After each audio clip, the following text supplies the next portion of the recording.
Gabriel was born into slavery in the year 1776, the same year the American colonies declared their independence from Britain. But while white men in Philadelphia were writing that all men are created equal, Gabriel's body was already marked by ownership. He belonged to Thomas Prosser, a wealthy planter in Henrico County, Virginia.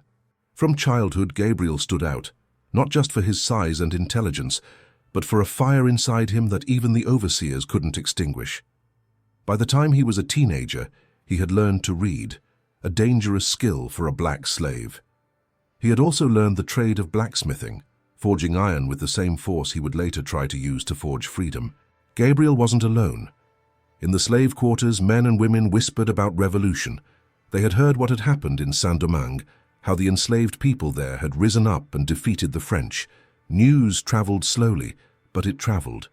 Gabriel listened. He memorized. He studied the language of rights, of liberty, of resistance. While white Virginians debated the limits of government, Gabriel and his brothers debated how far they would go to take back their lives. They had nothing. No land, no name, no legal existence. But they had rage. They had memories of mothers whipped, brothers sold, backs scarred. And they had a plan. By the summer of the year 1800, Gabriel had recruited hundreds of slaves from plantations across the region. They met in secret, often at night, forging weapons in blacksmith shops, stealing swords and guns, gathering clubs, axes, and any tool that could kill. They studied maps. The goal was Richmond, the capital. They would seize the armory, take control of the city, and capture Governor James Monroe. Then they would negotiate the emancipation of all slaves in Virginia. It was audacious. It was insane. It was the only thing that made sense. Gabriel believed that justice required action, not waiting. Slavery was not going to end with prayers. It would end with fire.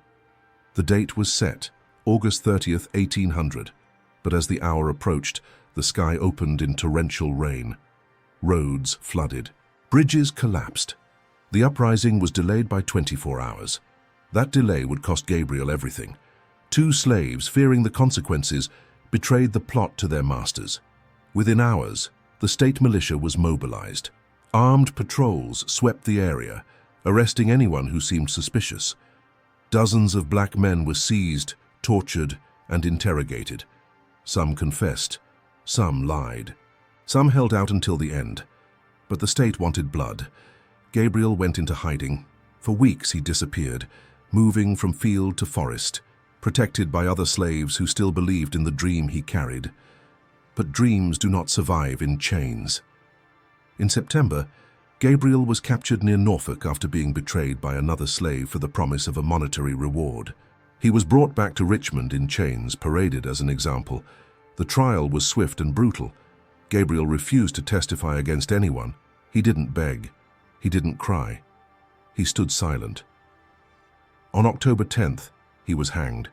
His body dangled in the wind, while the white citizens of Richmond watched. The rebellion had failed, or so they thought. In the months that followed, the state executed more than 24 slaves connected to the plot. Others were sold to the Deep South, far from their families, into even harsher conditions. The white planters doubled their patrols. They tightened the laws. Black literacy was further restricted. The noose had spoken. But something had changed. For the first time, Virginia had come within inches of a massive slave uprising that could have changed the course of history. Gabriel had forced them to see what they feared most, that the people they called property were men with will, with courage, with rage. This wasn't a spontaneous riot. It was military strategy.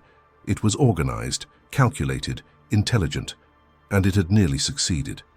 Gabriel's dream didn't die with him. It became a shadow in every field, a whisper in every plantation, a warning behind every locked door. The owners could no longer sleep in peace. Their world had been shaken. They now knew vengeance was possible.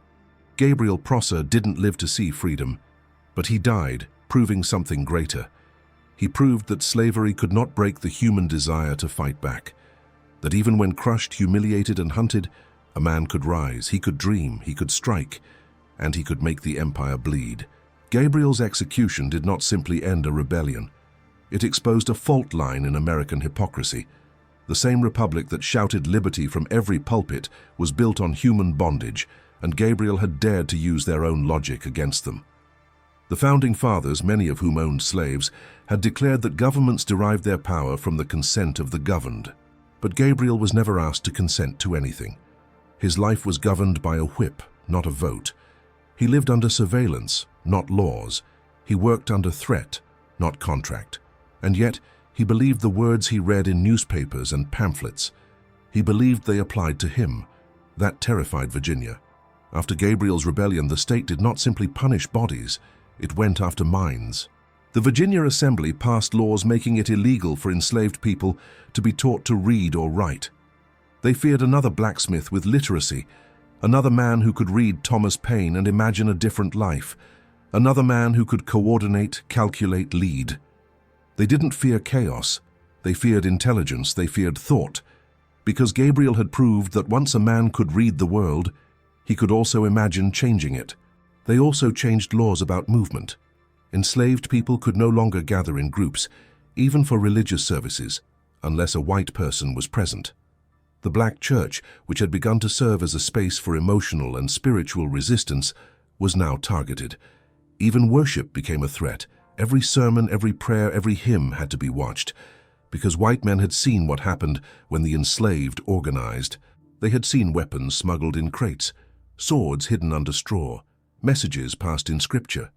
The white elites began investing more in militia structures. Local governments authorized night patrols. White men, armed and mounted, whose only job was to ride through black neighborhoods and instill fear. These patrols could stop any black person, demand identification or authorization, beat them, arrest them, even kill them. All legally. In many ways, this was the blueprint for future policing in America. Not protection, but control. Not justice, but obedience. Gabriel's rebellion forced the system to mutate, to evolve into something colder and more paranoid. But repression only deepened the contradiction. Because in trying to silence the enslaved, they also amplified the message. If the system needed this much violence to survive, maybe it deserved to fall. The logic that Gabriel used, the logic of enlightenment, of the American Revolution, couldn't be erased. It had already infected the minds of those in chains. What Gabriel had awakened was not a moment, but a mindset. And this is what the elites understood too late. They could hang Gabriel, but they couldn't unmake the idea of Gabriel. The enslaved continued to whisper his name. He became legend, a symbol. In fields, they spoke of the blacksmith who planned to take the capital. In shacks, they remembered the rain that ruined the timing, but not the dream. Children heard the story and grew up with fire in their eyes, and some of those children would become soldiers in revolts that would come decades later. The state records tried to downplay the scale of Gabriel's uprising. Official documents refer to a small conspiracy or a minor disturbance, but privately, the governors were terrified. Governor James Monroe wrote letters begging for federal troops, worried that another attempt could succeed. The Virginia elite knew how close they had come to being dragged from their mansions and tried in the streets for crimes they refused to admit. And in that fear, we find truth. Gabriel shook the empire. One key moment of irony came during Gabriel's trial. The judge asked whether Gabriel understood the gravity of his crime. Gabriel responded calmly, "I have nothing more to say." That silence echoed louder than any scream. He didn't ask for mercy because he knew mercy was a luxury for the powerful. He had already committed the ultimate act of defiance, not just rebellion, but dignity. He refused to let them define him as less than human. Even in chains, he stood as a man. There is something brutally American about how this story played out. A man reads the country's own founding documents and believes them. He takes them seriously. He organizes based on them. And then he is executed for treason, not to a king, but to a lie. Gabriel didn't ask for blood. He asked for justice. But the state only understood blood. They gave him a rope instead of a pen. They gave him a shallow grave instead of recognition. And yet, in trying to erase him, they made him immortal. His rebellion forced the conversation. It revealed the cracks. It whispered to every enslaved person, "You are not alone. You are not crazy. You are not property. You are right to to want more. That whisper would grow. Over the next decades, other revolts would follow. Denmark Vesey in South Carolina in 1822, Nat Turner in Virginia in 1831, John Brown's raid in 1859. Each one different, each one building on the same unresolved tension. How can a country call itself free while building its wealth on stolen labor and broken backs? Gabriel was a precursor, a prophet in chains. He saw the future before the nation was ready to face it, and his rebellion wasn't a glitch in American history, it was a mirror held up to a society that called itself just, while trafficking in human souls, a society that needed men like Gabriel dead because it couldn't survive if too many men like him lived. In the decades that followed Gabriel Prosser's execution, the American landscape changed, but the wound remained open. Slavery expanded, cotton wealth surged. White elites convinced themselves that the rebellion had been a fluke, a storm that passed. But they were wrong. Gabriel was not an exception. He was a warning, a spark. And sparks do not vanish. They ignite. In hidden corners of Virginia, the name Gabriel continued to circulate like scripture. Young black men born into bondage grew up hearing about the blacksmith who almost took the capital. Some wept when they heard he was betrayed by one of their own. Others clenched their fists. Most simply carried the memory in silence until they didn't. By the 1820s, a new generation of black revolutionaries emerged. Denmark Vesey, a former slave who bought his freedom, began planning a revolt in Charleston. He recruited hundreds, including ministers and skilled tradesmen.